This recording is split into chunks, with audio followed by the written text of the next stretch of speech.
So last week, my video expose on Nestle and their horrible, disturbing practices in Malaysia that are leading to obesity went viral.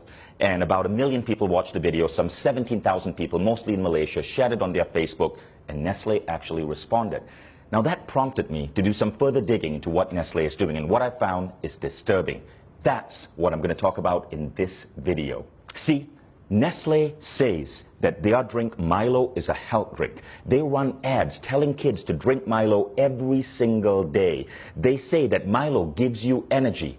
What they don't say is that Milo actually makes you fat, that no real athlete would put this in their body, and that energy comes from sugar spikes. This is milk, and this is actually Nestle milk. So see, Nestle, I don't dislike all your products. Your milk is actually pretty good. I wish you would stick to milk rather than coming up with useless crap like Nesquik and Milo.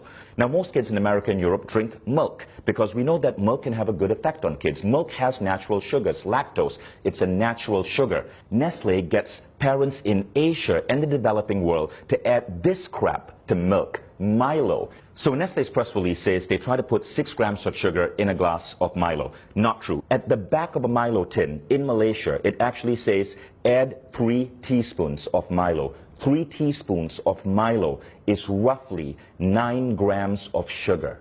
Now you want to know what 9 grams of sugar looks like? 9 grams of sugar is roughly this. This are Nestle bonbons. This is a candy that Nestle markets. Each one has 3 grams of sugar. Candy itself is fine. My kids will eat this maybe once every 2 weeks or so.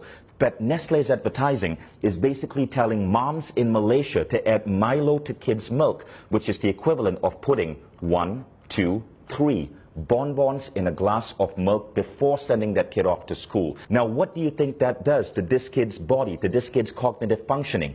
This much sugar comes really close to the daily recommended sugar allowance for an adult, which is 25 grams. A glass of Milo, 20 grams of sugar. But that's only the start of the bullshit. Everybody in Malaysia knows that most Malaysians don't just drink Milo with milk. They often take Milo powder and add this to it. This is sweetened condensed milk. In Malaysia, because of Nestle's marketing that says Milo is healthy, people feel it's justified to add sweetened condensed milk on top of their Milo, creating what is in fact a sugar bomb with up to 40 grams of sugar into a child in the morning before sending them to school. By the way, Milo isn't just bad because of its sugar content. One of the primary ingredients in Milo is something called maltodextrin. I want you to Google that, maltodextrin. This is what Nestle is having us put into the bodies of Malaysian children. Now, if you think Nestle is content with just screwing up kids' milk drinking habits in the developing world, think again. This is what a reader sent me from Australia. In Australia, the Nestle ads for Nesquik, their chocolate milk drink, says, make ordinary milk into extraordinary. Ordinary milk is a nutrient-dense drink that's healthy for kids. But Nestle is getting kids to pour this crap called Nesquik into their milk. Now, you want to know the sugar content of Nesquik? Check this out.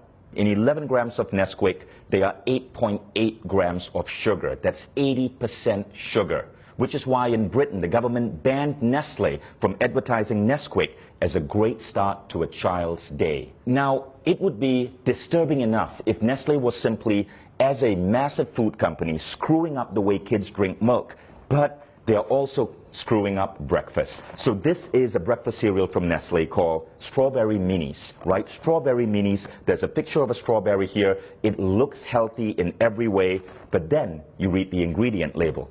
And by law, Nestle has to list ingredients in order of most common. Here's the ingredient label for Strawberry Minis. Number 1 ingredient, sugar. Number 2 ingredient, palm oil. Number 3 ingredient, glucose syrup. Number 4 ingredient, maltodextrin. Number 5 ingredient, cornstarch. Number 6 ingredient, salt.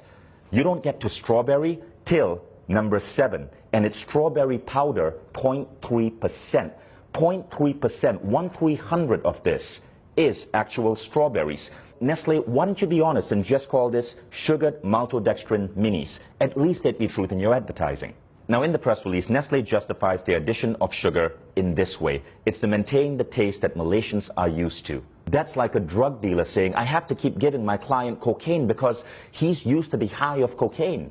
which is an actual apt example because scientific studies are now showing that sugar is as addictive as cocaine. Consuming sugar produces effects similar to that of cocaine, altering mood, possibly through its ability to induce reward and pleasure, leading to the seeking out of sugar. Nestle puts sugar in their products because it gets you hooked on them, so you keep buying Nestle products, which is why their stock is continuously growing the more addicted you get. Nestle has successfully made Malaysia the world's highest per capita consumers of Milo. Nestle's mission and vision say this: to be the world's leading nutrition, health, and wellness company. Let's think about that. If the world's leading nutrition, health, and wellness company is telling our children to pump this into their body, what does this say about the future of the human race? And I am not at war with you. We, the 17,000 people who shared my video, the millions who viewed it, we all are at war with bad health and obesity. It's killing us, literally. It's making our kids obese. It's reducing the performance of our children in school. All we want you is to be on our side and to live up to your damn mission. And that means being truthful in your advertising and not putting craptastic, sugary like this and calling it food.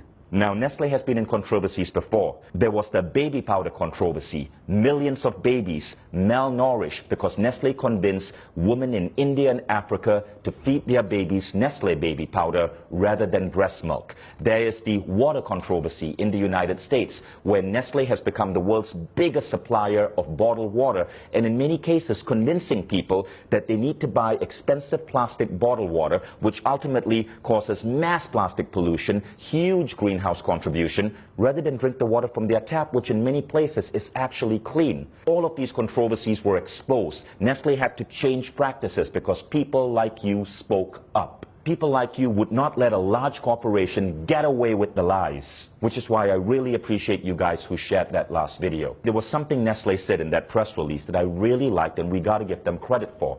They said, in line with the ever-evolving needs of our consumers, we continuously make efforts to produce healthier and tasty products.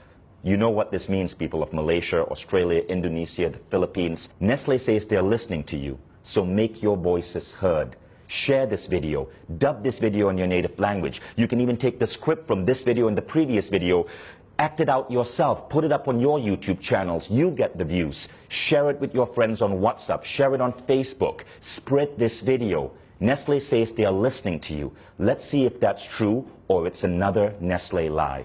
Thank you all in advance for sharing this. And Nestle, I look forward to your next press release.